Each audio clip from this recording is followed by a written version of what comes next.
Hi guys, good morning po sa lahat mga katres. Lotto Pinas, Luzon, Visayas, Mindanao. Shout out mga kaidolo. Welcome back naman sa ating Pretty Game STL Combination. Happy Sunday mga kaluli. November to, panibago tayong update para sa 2 PM bro. Pero bago muna, recap na result kahapon mga kaidol. Sa November 1, sa 2 PM 139, sa 5 PM 702, sa 9 PM 051, 698, 659, 477, at sa 298, 700.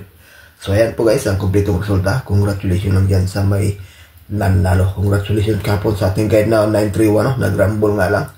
Andun sa ating bantayan at sa ating pang-steal.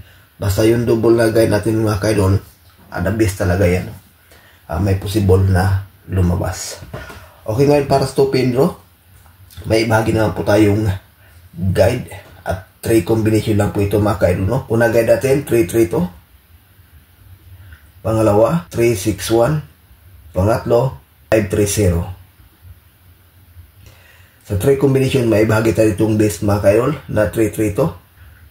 Ayan po mga kaidol, no? Itong 139 mga kaidol, may possible pa din to sa pang 2 PN bro ngayon, no? Pattern pa rin sa ating guide.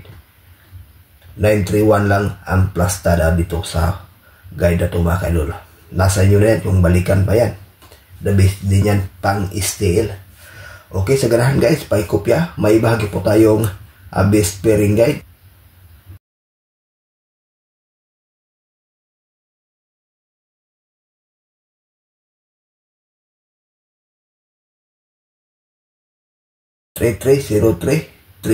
sa ating best pairing guide para sa ngayong araw sa 3D National Luzon, Visayas, Mindanao. At dyan sa Mindanao area mahilig sa lasto, pwede rin ito mga kaidol. May bahagi tayo itong best pair na 33 at saka 03. Kayo nang bahala kung ano ang ipare sa 3D. At sa lasto, itong 03 rambo lang mga kaidol. No? Okay, sa ganahan, paikopya mga kasortes, may bahagi po tayong lucky pick.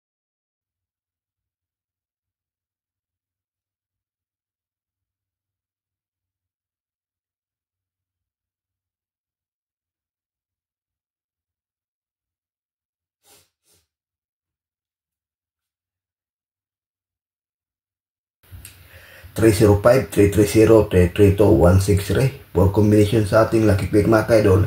May bahagi po tayo itong base na 332. Maganda ito sa pang 2 PM at saka 5 PM bro. Ang 332. Dipinsa lang po itong 305. Itong 330 at saka 163 mga kaidol, the best din yan sa pang 9 PM bro. So ayun lang po guys ang ating regular update para sa ngayong araw. Good luck and hope to win. Bye bye.